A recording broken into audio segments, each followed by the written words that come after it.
अस्सलाम वालेकुम। चलें जी, हम लोग स्टार्ट करते हैं 9701 पेपर 22 फेब मार्च 2026। आपसे सिर्फ एक छोटी सी फेवर चाहिए। After watching this complete video आपने सिर्फ मुझे कमेंट्स में ये बताना है कि किस हद तक ये वीडियो हेल्पफुल थी and what type of videos you are demanding from me. Thank you very much. वैसे चैनल को सब्सक्राइब आई एम श्योर आप लोग कर देंगे अगर अभी तक नहीं किया तो। हम आ जाते हैं क्वेश्चन नंबर 1 की तरफ। एग्जामिनर कह रहा है in group 2 element magnesium to barium show the trend of their physical properties down the group. ये हमें एग्जामिनर ने फिजिकल ट्रेंड दिया हुआ है। सबसे पहले एग्जामिनर हमें कह रहा है कि give full electronic configuration of calcium. अच्छा, जब भी एग्जामिनर फुल इलेक्ट्रॉनिक कन्फिगरेशन की बात करे हम वो जो नोबल गैस वाला ट्रेंड होता है वो हम नहीं लिखते, हम प्रॉपरली 1s2 2s2 ये कंप्लीट लिखते हैं। कैल्शियम का प्रोटॉन नंबर हमारे पास 20 होता है, so what we are writing over here 1s2 2s2 2p6 3s2 3p6 and 4s2।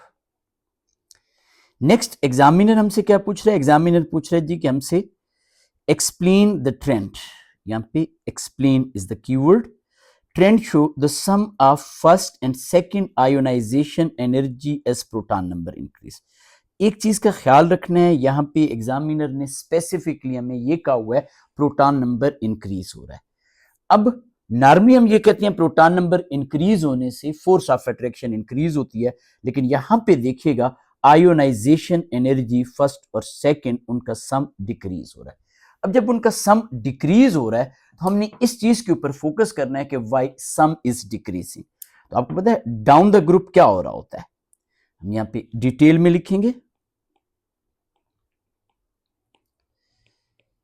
Down the group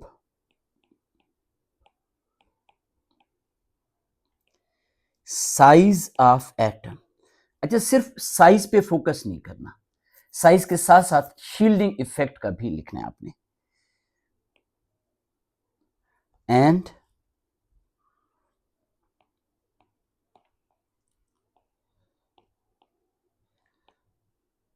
shielding effect increase. इनके इंक्रीज करने से ये होगा दिस आउटवेट, यानी हमारे पास कैंसल आउट कर देता है outweigh effect of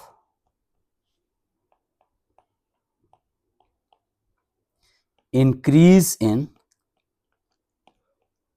proton number. So, force of attraction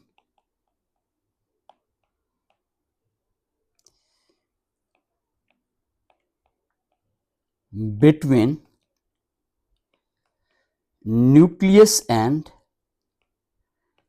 valence electrons decrease. So, sum of first plus second ionization energy decrease. अब देखिए बेटा, मैंने यहां पे फुल डिटेल आपको बता दिया। आप सबको आइडिया होगा पेपर में जब कभी भी examiner level of difficulty increase करता है he must do one of the two things. First, वो आपके पास स्कोर जो है वो डिक्रीज कर देता है। ये टेक्निकली 3 स्कोर का होना चाहिए तो उसने 2 स्कोर कर दिए। दूसरे नंबर पे ये होता है कि वो क्वेश्चन ही चैलेंजिंग दे देता है। अब आपने ये नहीं देखना कि 3 स्कोर का है 2 स्कोर का है, जो मेन चीजें मेन पॉइंट है आपने वो लाजमी लिखने हैं। डाउन द ग्रुप सिर्फ साइज ऑफ एटम पे आपने स्पेसिफाई नहीं करना, शील्डिंग इफेक्ट भी बताना है। लेकिन चूंकि प्रोटॉन नंबर इंक्रीज हो रहा है तो आपने ये भी स्पेसिफाई करना है कि हमारे पास प्रोटॉन का जो इफेक्ट है वो आउट वे हो गया, वो कैंसल आउट हो गया। अब इन सारी चीजों का कंक्लूजन क्या निकलता है? फोर्स ऑफ अट्रैक्शन डिक्रीज हो गई है, इस वजह से हमारे पास आयोनाइजेशन एनर्जी जो है वो डिक्रीज हो रही है। नेक्स्ट हमसे एग्जामिनर क्या पूछ रहा है जी?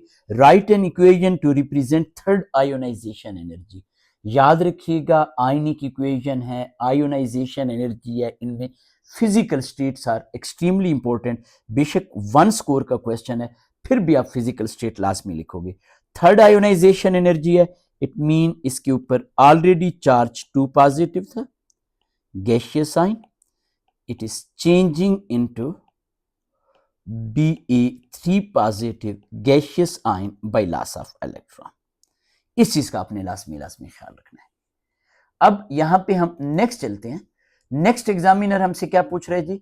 एग्जामिनर हमसे पूछ रहा है नेक्स्ट कि explain why third ionisation energy of magnesium is much more greater than the first and second ion. अब बेटा देखिए, third ionisation energy mean we are removing third electron from inner electronic shell which is much more closer to the nucleus. हमारे पास shielding effect भी कम हो रहा है, electrostatic force of attraction हमारे पास क्या हो रही है? इंक्रीज हो रही है। तो हम ये सारी चीजें लिखती हैं। Third electron is removed from inner electronic shell,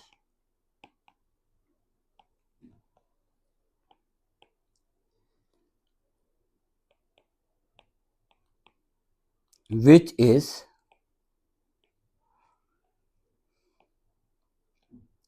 much more closer to nucleus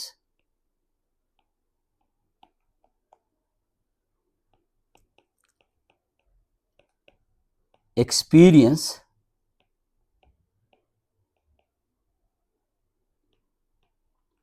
less shielding effect, stronger electrostatic force of attraction between nucleus and electron. तो देखिए बेटा, हमने फुल डिटेल एक एक चीज एक एक पॉइंट यहां पे लिखा कि हमारे पास क्या हो रहा है, थर्ड इलेक्ट्रॉन इनर शेल से हो रहा है, शील्डिंग इफेक्ट की बात की, साइज की बात की, फोर्स ऑफ अट्रैक्शन की बात की। We mention each and everything ताकि कोई भी अपॉर्चुनिटी ना हो एग्जामिनर की कि वो आपसे स्कोर काट सके जी। चलें जी, हम नेक्स्ट आ जाते हैं। When strontium react with water and alkali आपके पास is produced, alkaline solution is produced, write an equation for the reaction include street symbol आपके पास। अच्छा, स्ट्रोंशियम आपको पता है मेटल है, so we are writing over here strontium solid. किसके साथ बेटा रिएक्ट कर रहा है? वाटर H2 लिक्विड के साथ। हमारे पास प्रोडक्ट क्या आ जाएगा? Strontium hydro oxide aqueous. अब चूंकि यहां पे 2 ऑक्सीजन है, हम 2 से मल्टीप्लाई कर लेते हैं, प्लस बेटा आपके पास साथ में क्या आ जाएगी? Hydrogen gas. नेक्स्ट एग्जामिनर हमें क्या कह रहे हैं? एग्जामिनर हमें कह रहे हैं the sample of this alkaline solution this is test tube with the HCl आपके पास separately with the dilute sulphuric acid observation.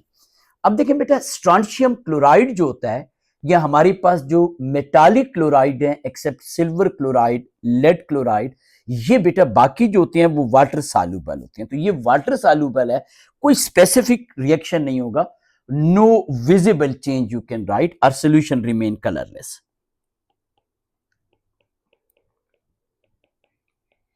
No visible change or solution remain colorless। अच्छा बेटे, जब H2SO4 की बात करते हैं तो आपको पता है solubility of group 2 sulphate decrease down the group. Strontium sulphate, barium sulphate दोनों इनसॉल्युबल है, कैल्शियम सल्फेट पार्शली सॉल्युबल है। अब चूंकि ग्रुप 2 की मेटल है, इनके कंपाउंड व्हाइट होते हैं, so over here we will write white precipitate formed। अब बेटा नेक्स्ट एग्जामिनर कह रहे हैं जी कि हमारे पास the nitrate and carbonate of group 2 element decompose on heating, state the trend of thermal decomposition. तो आपको पता है ट्रेंड हमारे पास क्या होता है थर्मल डिकम्पोजिशन का? They are becoming more stable आपके पास जी। State the trend of thermal stability mean more heat is required आपके पास। हम यहां पे लिखेंगे, आपको पता है ना, बेरियम कार्बोनेट जो होता है बेटा आपके पास, वो बंसन फ्लेम के ऊपर डिकम्पोज ही नहीं होता। तो हम यहां पे लिखते हैं, बहुत आसान सा है, increases down the group. Right hand equation for thermal decomposition, बेटे ये आपके पास कैल्शियम नाइट्रेट है, इसे जब हम हीट करते हैं it is changing into calcium oxide plus आपके पास nitrogen dioxide plus 1/2 mole of oxygen. अच्छा, आप अदर वे अराउंड भी लिख सकते हो, आप 2 से भी मल्टीप्लाई कर सकते थे, there was no issue at all. Next question है द क्लोरेट आपके पास CaClO2 is used in water purification. आप सबको पता है जितने भी क्लोरेट होते हैं, चाहे वो सोडियम क्लोरेट है, चाहे कैल्शियम क्लोरेट है, पोटाशियम क्लोरेट है, it doesn't matter, they used in the water purification. Chlorate can be produced by the reaction between base OH और chlorine. Right an ionic equation for the reaction with this. अच्छा बेटा, एक चीज का ख्याल करना है, आप लोगों को आइडिया भी होगा जब chlorine sodium hydro oxide aqueous cold के साथ रिएक्ट करता था तो हमारे पास सोडियम क्लोराइड एंड NaClO बनता था, सोडियम आइन प्लस वाटर, तो सोडियम आइन व स्पेक्टेटर आइन, तो यहां पे calcium ion will be spectator ion, rest of the equation will be exactly same. ये बेटा आपके पास है क्लोरीन गैसियस प्लस आपके पास OH नेगेटिव एक्वस, यहां पे क्लोरीन रिड्यूस हुआ Cl-1 एक्वस, यहां पे क्लोरीन ऑक्सीडाइज हुआ ClO-1 एक्वस, प्लस साथ में आपके पास वाटर बना लिक्विड। बैलेंस करने के लिए हम यहां पे 2 कर देते हैं। अब देखें, फ्यूचर में एग्जामिनर कुछ भी और दे सकता है, तो you must have idea the basic equation.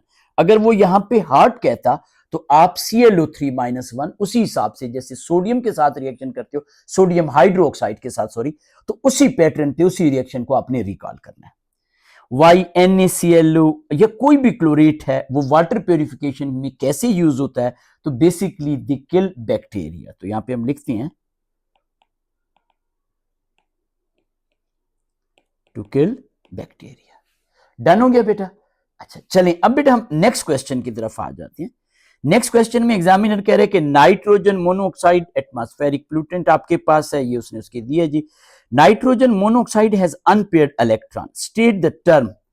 इसे हम कहते हैं फ्री रेडिकल। अच्छा, बहुत सारे बच्चे ऐसे होते हैं जो ये समझते हैं कि फ्री रेडिकल सिर्फ ऑर्गेनिक केमिस्ट्री में है। No, it's not true. Free radical कहते हैं अ सब्सटेंस हैविंग वन और मोर अनपेयर इलेक्ट्रॉन। याद रखिएगा, मैंने यहां पे क्या कहा, more unpair electron. Oxygen atom is free radical, इसकी electronic configuration create contain 2 unpair electron. Next हम आ जाते हैं क्वेश्चन में, एग्जामिनर कह रहे हैं NO nitrogen and oxygen atom bonded with sigma and pi bond, complete this thing, show the आपके पास। अच्छा, इसमें ना एक चीज का ख्याल रखना है, यहां पे एग्जामिनर कह रहा है show pi bond that is form by orbital overlap. अब चूंकि उसने ऑर्बिटल ओवरलैप का है, so we must show the p orbital. अगर वो ऑर्बिटल ओवरलैप ना कहता तो हम सिर्फ और सिर्फ डायरेक्ट स्ट्रेट फॉरवर्ड जो आप वो हाफ इस तरह बनाते थे, you can make the structure like that as well. लेकिन चूंकि यहां पे ऑर्बिटल ओवरलैप कह रहा है, तो हम क्या करते हैं, हम बेटा ये एक p ऑर्बिटल, ये p orbital and we are showing this overlap. ये बेटा आपके पास, ये आपके पास पाई बॉन्ड, ये वैसे दोनों का कलेक्टिवली आपके पास क्या होता है, पाई बॉन्ड। डन हो गया बेटा जी। चलें हम नेक्स्ट चलते हैं जी। मोल से रिलेटेड क्वेश्चन है। मोल और बेसिकली आपके पास आइडियल गैस इक्वेशन से बहुत आसान सा क्वेश्चन है। स्टेप बाय स्टेप हम सारी चीजों को देखेंगे। In laboratory nitrogen monoxide is made in the reaction of copper metal with dilute nitric acid, the reaction is kept। ये हमारे पास रिएक्शन है।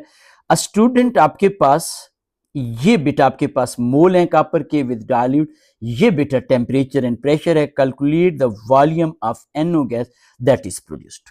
बहुत आसान सा है।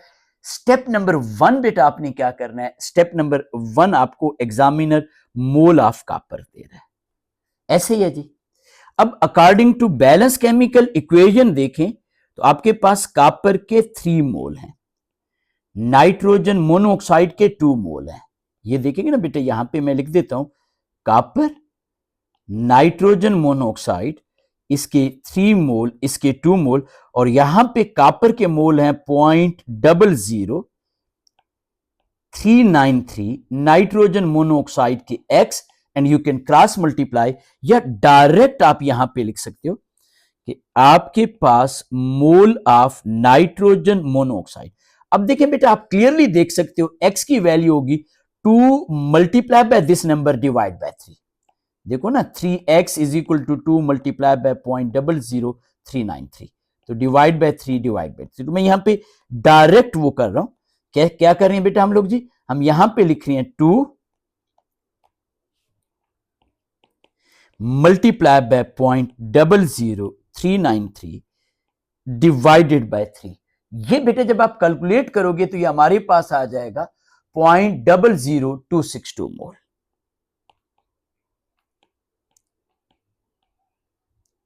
आपको पता है ना, MOL mole is the unit आपके पास जी, और MOL इज द क्वांटिटी।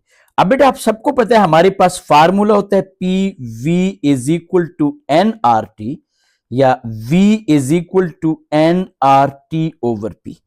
इसमें बेटा जो सबसे इंपॉर्टेंट चीज है वो ये कि वैल्यू का आपने ख्याल रखना है।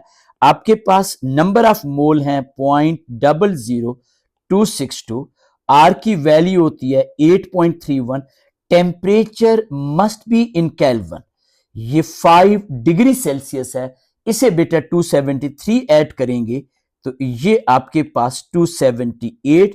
प्रेशर बेटा एग्जामिनर आपको किलो पास्कल में दे रहा है, इसे लाजमी पास्कल में करना है, 101 इंटू 10 टू रेस पावर 3। अच्छा, ये जो आंसर आएगा that will be in metre cube. Answer क्या आएगा? Metre cube. अगर आपके पास कैलकुलेटर है काइंडली आप कैलकुलेट कर लीजिएगा। ये हमारे पास आ जाता है 5.99 into 10 to raise power -5 metre cube. अब आपको पता है मीटर क्यूब को जब हम सेंटीमीटर क्यूब में कन्वर्ट करते हैं, हम 1 मिलियन से मल्टीप्लाई करते हैं, यानी आप इसी को नंबर को जब 10 टू रेस पावर 6 से मल्टीप्लाई करोगे, it will become 59.9 cm cube. तो ये बेटा हमारे पास आ गया। तो नोट कीजिएगा, सबसे पहले हमने नंबर ऑफ मोल फाइंड किए, पहला स्टेप। दूसरे नंबर पे बेटा फार्मूला राइटिंग अगर कर लें बहुत अच्छी चीज है इन दोनों में से, या वैल्यू सब्स्टिट्यूट की, फिर हमने वैल्यू की कन्वर्जन प्रॉपरली की, और फाइनली हमने आंसर निकाला जी। स्क्रीनशॉट ले लीजिएगा। चलेंगे अब बेटा हम यहां पे आ जाते हैं नेक्स्ट क्वेश्चन। एग्जामिनर हमें कह रहा है कि natural source that create the NO। तो आप सबको पता है नेचुरल सोर्स हमारे पास लाइटनिंग होती है बेटा।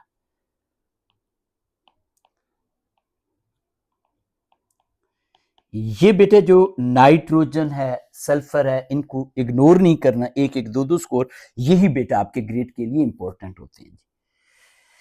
Photochemical smog, when NO react with uncombust hydrocarbon, identify the major component. तो आप सबको पता है कि हमारे पास पर ऑक्सी एसिटाइल नाइट्रेट बन जाता है। आप उसके बजाय ना डायरेक्ट पेन भी लिख सकते हो, ये बेटा जी।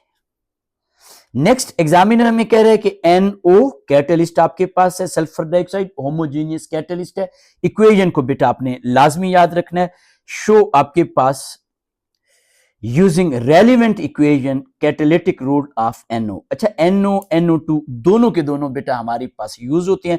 अगर NO कहे तो पहले स्टेप में हम इसे ऑक्सीडाइज करते हैं, ये हाईली अनस्टेबल होता है, इट कंटेन अनपेयर इलेक्ट्रॉन।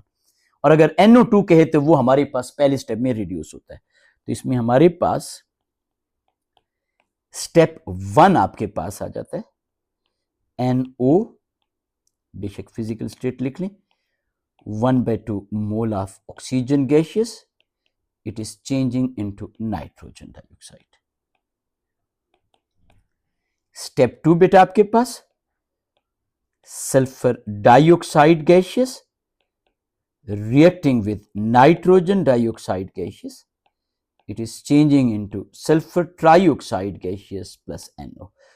आपको पता है ना, catalyst is a substance which is used in one step, reproduce in other step is known as cat। तो ये बेटा एक स्टेप में आपके पास यूज हुआ, दूसरे स्टेप में बेटा आपके पास ये रिप्रोड्यूस हुआ। अच्छा, ये जो क्वेश्चन है ये आप O लेवल IGCSE से करते आ रहे हैं, लेकिन मैं फिर भी यहां पे जल्दी से बता देता हूं। एग्जामिनर हमें कह रहा है जी कि रिएक्शन 1 अकर दिस, ये यहां पे हमें डेल्टा H ऑफ रिएक्शन दे रहा है बेटा आपके पास। एक्टिवेशन एनर्जी वो हमें बता रहा है 570। वो कह रहे हैं कि आप इस फिगर को कंप्लीट करें। एक्टिवेशन एनर्जी भी आपने बतानी है, एंथैल्पी भी। याद रखिएगा रिएक्शन एक्सोथर्मिक है, तो आपके पास जो प्रोडक्ट होंगे उनकी एनर्जी लो होगी as compared to energy of reactant. तो ये बेटा हम यहाँ पे प्रोडक्ट लिख लेते हैं जी। प्रोडक्ट हमारे पास क्या है, half mole of nitrogen gas. यहां पे प्रोडक्ट नहीं लिखना, प्रॉपरली प्रोडक्ट लिखोगे, कार्बन मोनोऑक्साइड गैसेस। अब ये देखिएगा बेटा, ये आपके पास आ गया समथिंग लाइक दिस। ये आपके पास आ गया एक्टिवेशन एनर्जी,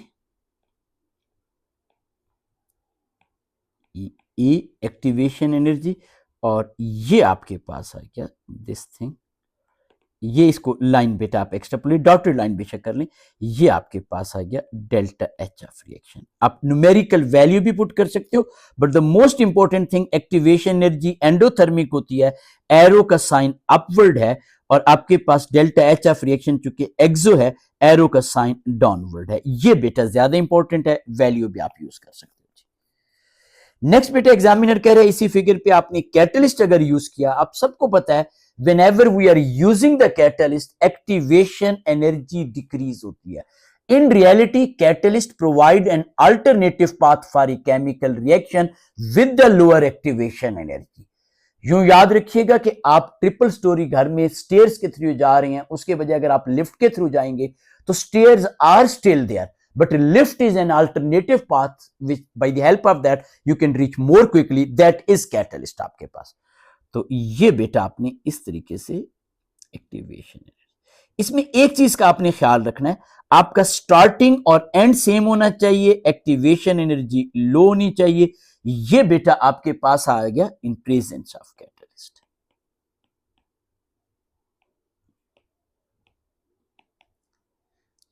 आसान लग रहा है, डोंट वरी, इंशाल्लाह ताला 2025 का पेपर, सॉरी 26 का पेपर भी आसान होगा इंशाल्लाह ताला जी। बहुत सारी दुआएं आपके लिए। आपसे सिर्फ एक ओनली वन फेवर, कौन सी, फ्री ऑफ कास्ट। चैनल को लाइक कीजिएगा, सब्सक्राइब कीजिएगा, कोई टॉपिक नहीं आता तो कमेंट क्लास में कीजिएगा, I will help you. Secondary halogeno alkane examiner यहां पे हमें बता रहे हैं जी 2 chloro is an example of secondary halogeno alkane. और पूछ क्या आ रहा है examiner, explain why 2 chloro is classified as secondary. देखो सेकेंडरी हो प्राइमरी हो, this classification is on the basis of carbon having functional group. आपके पास अगर अल्कोहल होता तो हम OH, यहाँ पे हेलोजीनो अल्केन है तो halogen, it is directly bonded, covalently bonded with 2 other carbon atom. तो इसी चीज को आप लिखें जो हम क्लास में बड़ी आराम से पढ़ते हैं जी। तो आप लिखते हो यहाँ पे carbon atom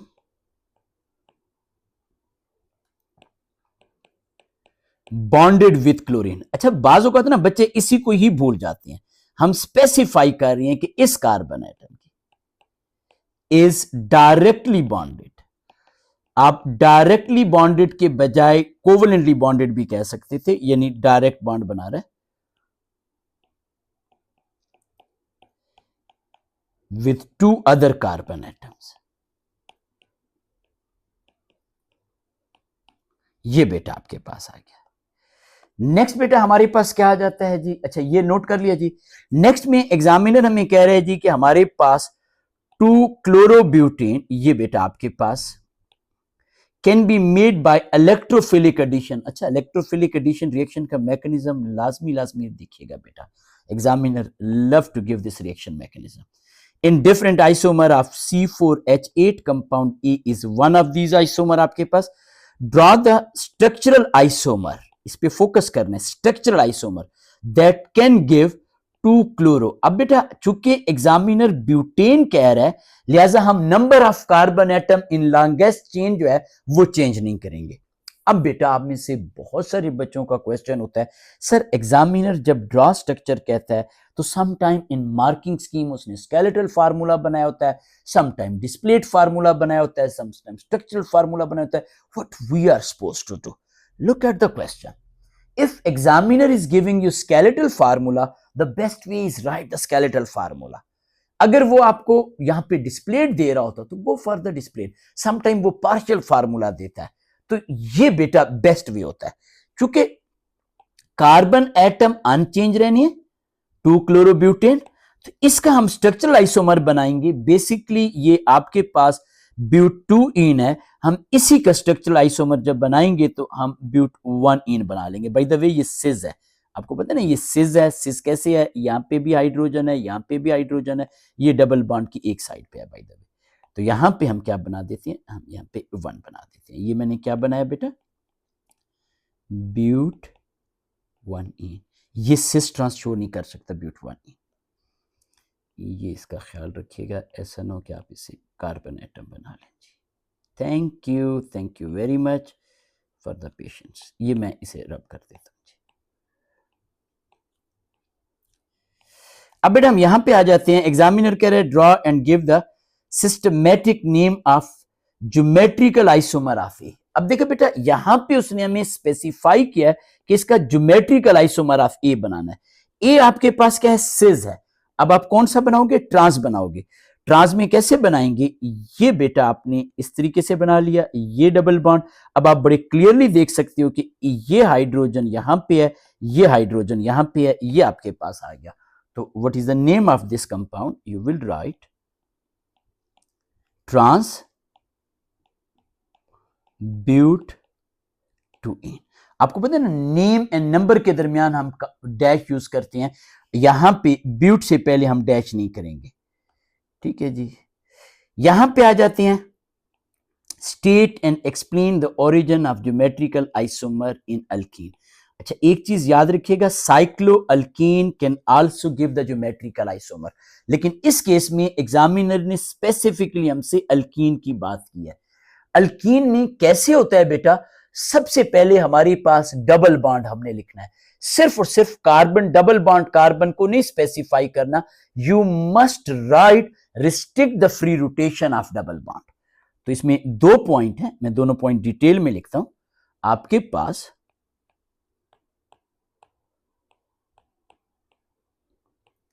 restrict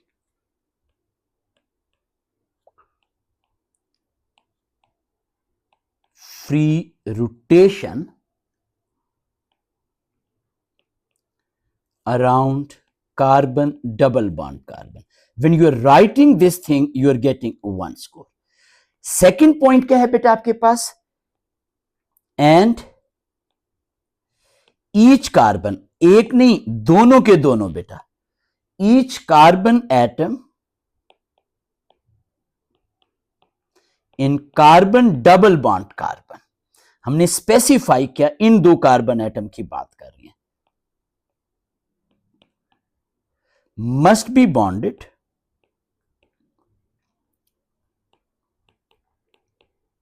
with different groups.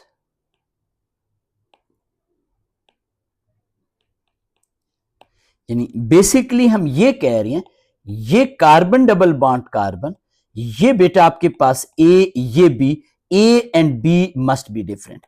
Eight the same time यहां पे अगर मैं एक्स कह दूं, ये वाई कह दूं, X and Y must be different. अच्छा वैसे चारों के चारों भी डिफरेंट हो सकते हैं। अच्छा अगर चारों के चारों डिफरेंट हो, then how we can decide about the cis and trans, ये बेटा आपने मुझे बताना है। शाबाश। नेक्स्ट क्वेश्चन की तरफ आ जाते हैं। ये आपके सामने एग्जामिनर ने एक रिएक्शन दिया है। एग्जामिनर कह रहे हैं कि name the mechanism for this reaction. बहुत आसान सा है। कौन सा रिएक्शन है आपके पास, फ्री रेडिकल सब्स्टिट्यूशन।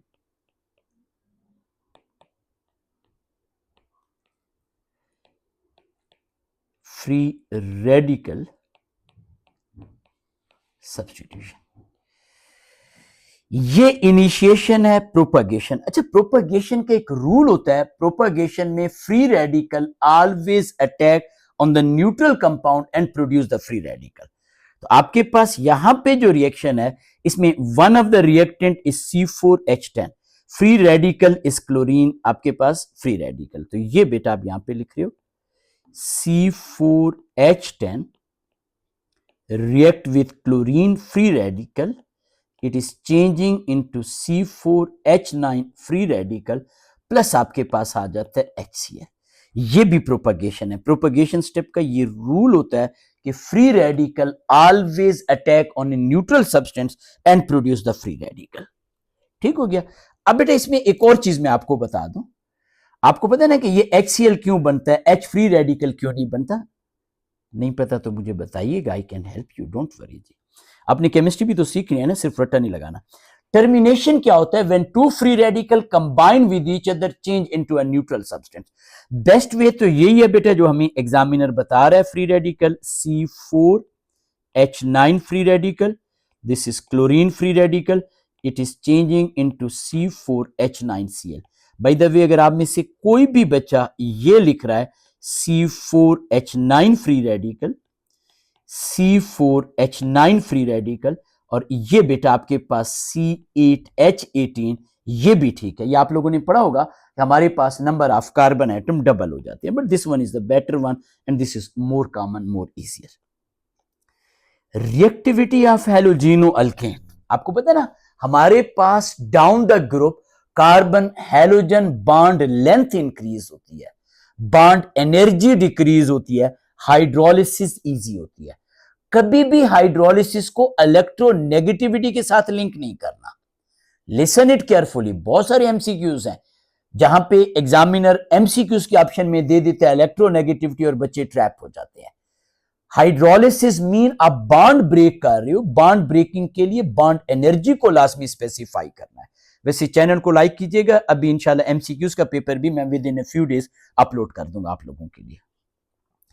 सबसे वीक बॉन्ड किसका है? कार्बन आयोडीन का। सब among this three, carbon chlorine आपके पास जो है ये शॉर्ट बॉन्ड है, दिस इज द स्ट्रॉन्गेस्ट। तो हम यहां पे लिख देते हैं फास्टेस्ट आपके पास D, C and B।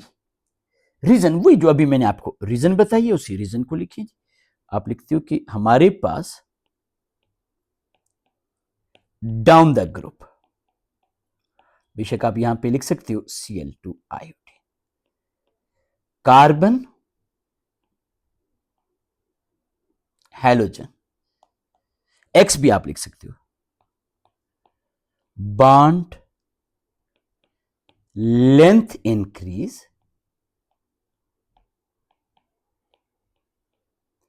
Bond energy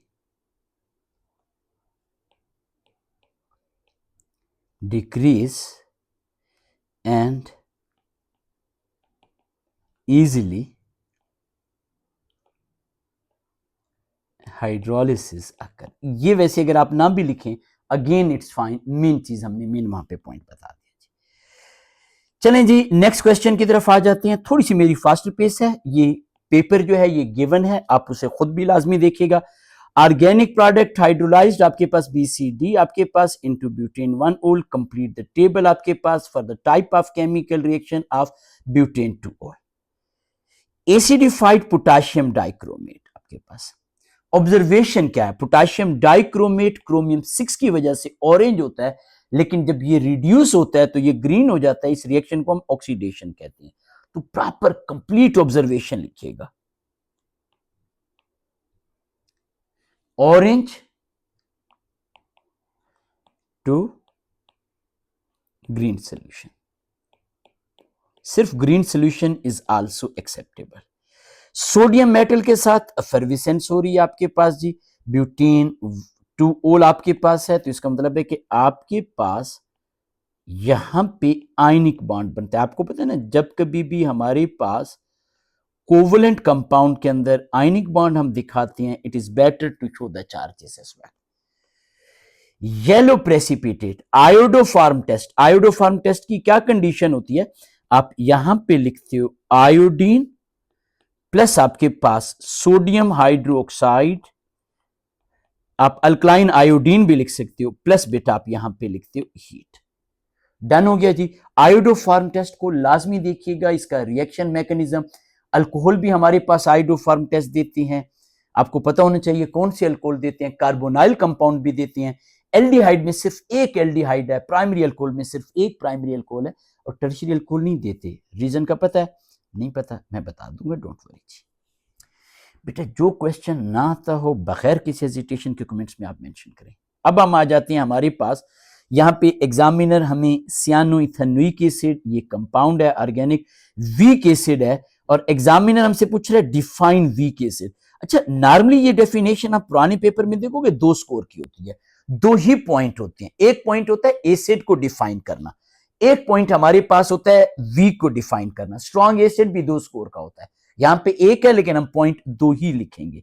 क्या लिखेंगे हम पॉइंट 2? हम लिखेंगे a substance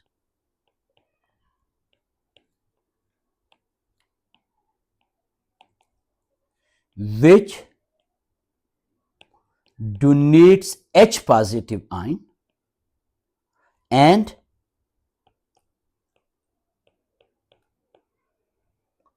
partially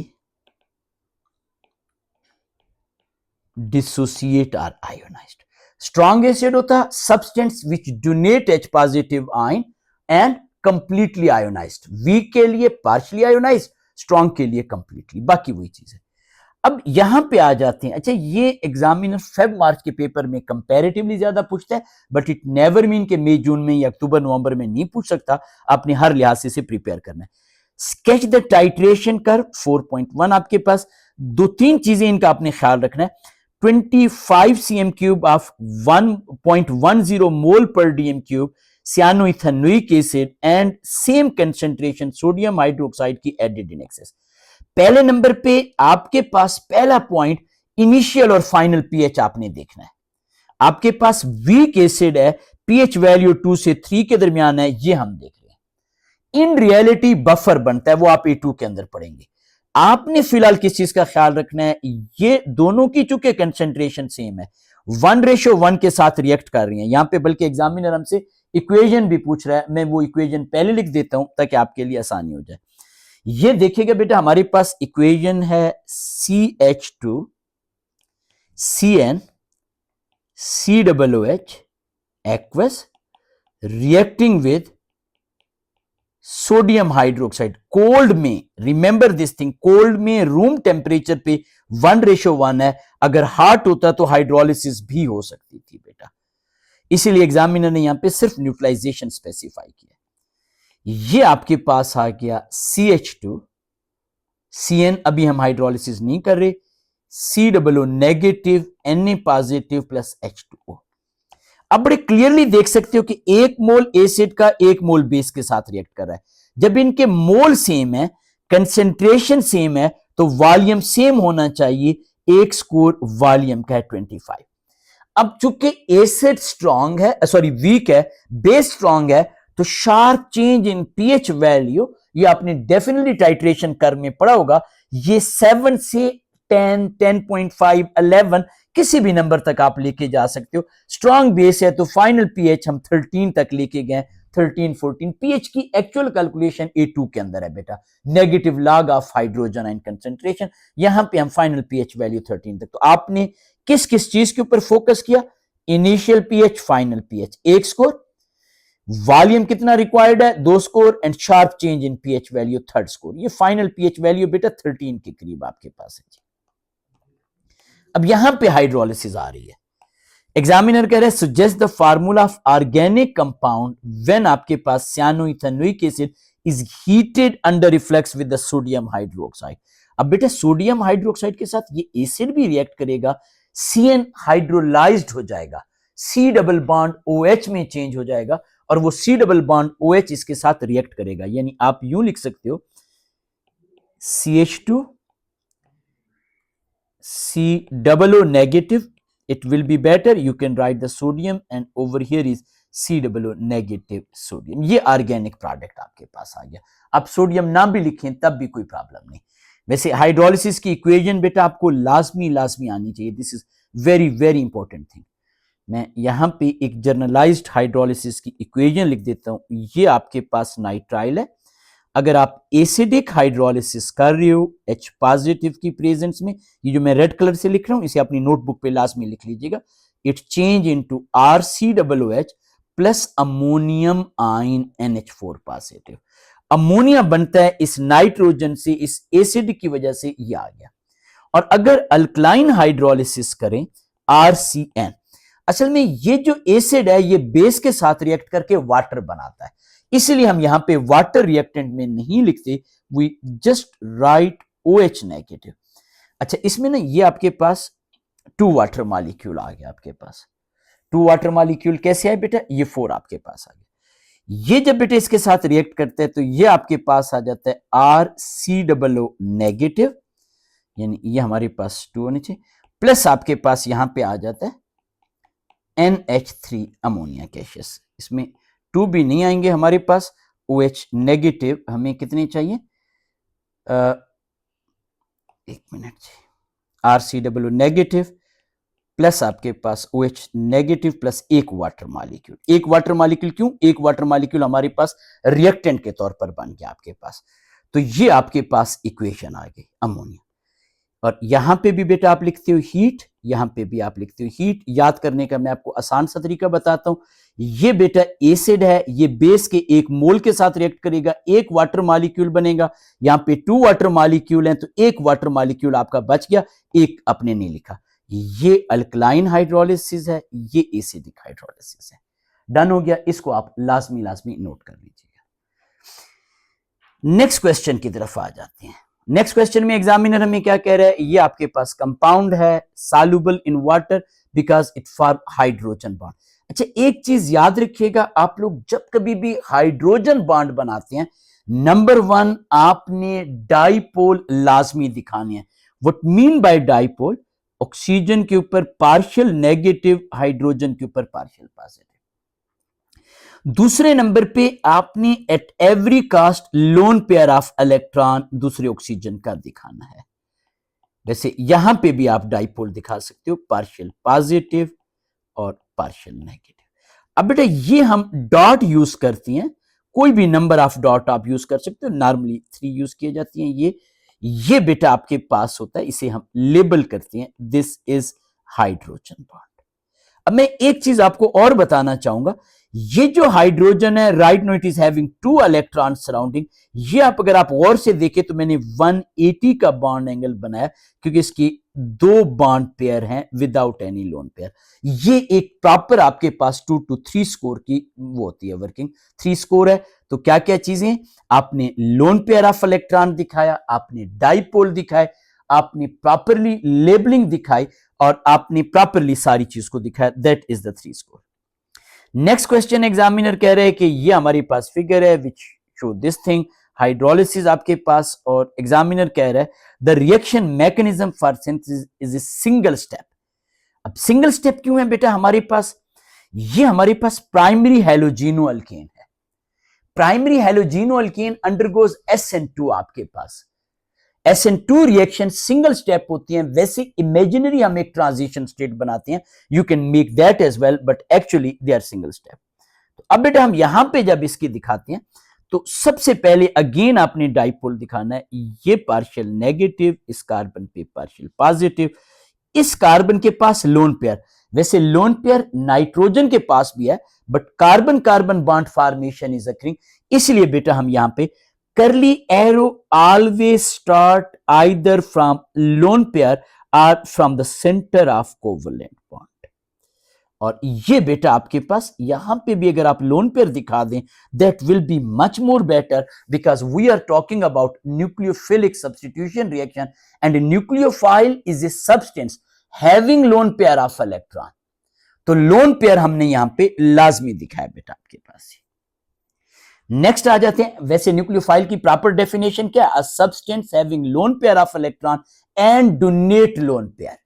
Aldous S में अभी तक उसने डोनेट वाली ऑप्शन कंडीशन नहीं लगाई, लेकिन A2 की बहुत सारे पेपर में आ चुका है, तो आपने इस चीज की लाजमी ख्याल करना है। इसलिए यहां पे वैसे कहा हुआ भी include lone pair, charges, dipole, all other thing. Identify the nucleophile, वैसे 2 न्यूक्लियोफाइल थे, क्लोराइड एंड साइनाइड। हम यहाँ पे रिएक्टेंट वाला न्यूक्लियोफाइल लिख देते हैं, साइनाइड, ये लोन पेयर, कार्बन पे ही इसने नेगेटिव चार्ज लिखा था हमने ना। एग्जामिनर हमसे कह रहे जी कि टाइप ऑफ रिएक्शन, इसे बेटा हम कहते हैं न्यूक्लियोफिलिक सब्स्टिट्यूशन। अच्छा, वैसे न्यूक्लियोफिलिक सब्स्टिट्यूशन, न्यूक्लियोफिलिक एडिशन का आपने लाजमी ख्याल करना है, उसकी प्रोबेबिलिटी अब कंपैरेटिवली ज्यादा है। मैं ये नहीं कह रहा कोई गेस पेपर दे रहा हूं, वो आपका अपना नसीब, लेकिन एक चांस है, प्रिडिक्ट वो कर सकते हैं। अब बेटा एग्जामिनर हमें कह रहे हैं कि identify the type of reaction occur in 1। Reaction 1 में हो क्या रहा है, ये बेटा आपके पास सियानो इथेनोइक एसिड है, आपने अल्कोहल यूज किया and over here is ester formation. ये देखें ना, ये आपके पास ester, acid act as a catalyst. इन रिएक्शंस को जिसमें अल्कोहल आपके पास कार्बोक्सिलिक एसिड के साथ रिएक्ट करे, इन रिएक्शन को हम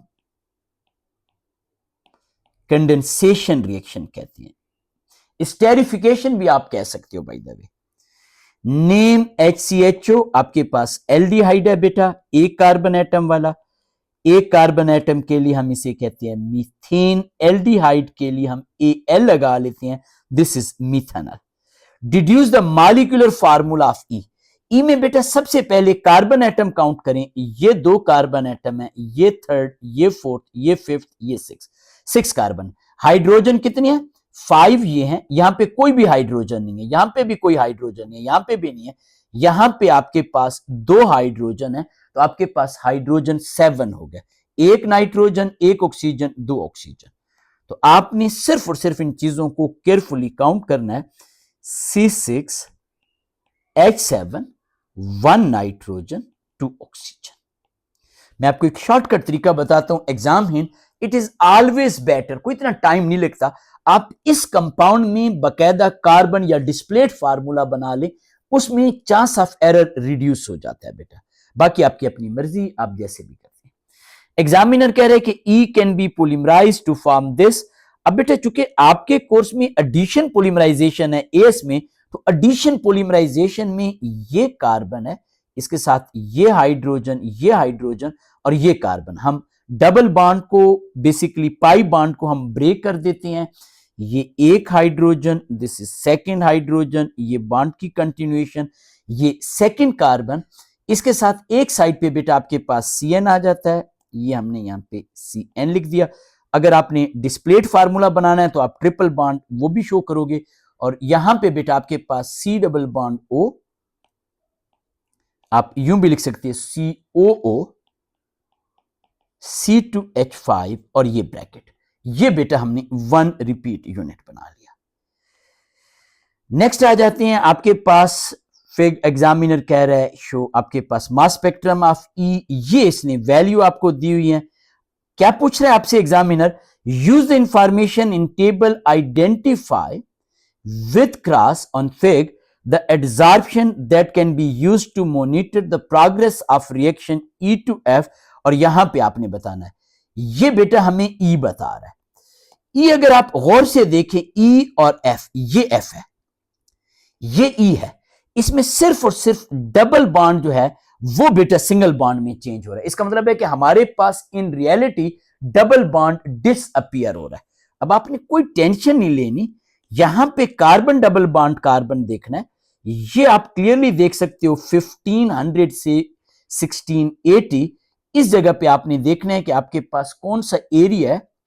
ये आपके पास 2000 है, ये 1000 है, एक मिनट हम यहां पे काउंट कर लेते हैं, 1100, 1200, 13, 14, 15, 16, 17, 18, एक मिनट, ये देखें ना, ये आपके पास 11, 12, 13, 14, 15, ये 15 में आ गया, ये 16, 17, ये 17 से आ गया, तो ये हमारे पास, इसको बेटा हम क्रॉस बना लेते हैं और हम यहां पे मेंशन कर देते हैं। आपने इसे प्रॉपरली चेक करना है, ठीक है?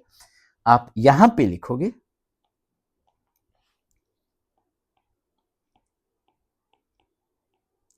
ड्यूरिंग पॉलीमराइजेशन, फुल डिटेल आपने देखनी है।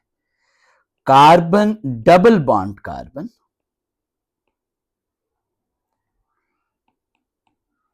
change into carbon single bond carbon, so absorption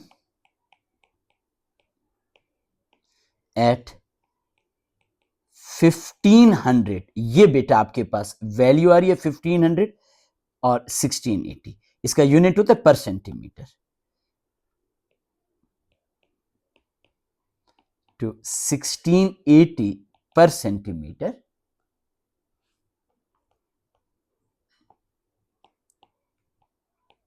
disappear as the reaction progress.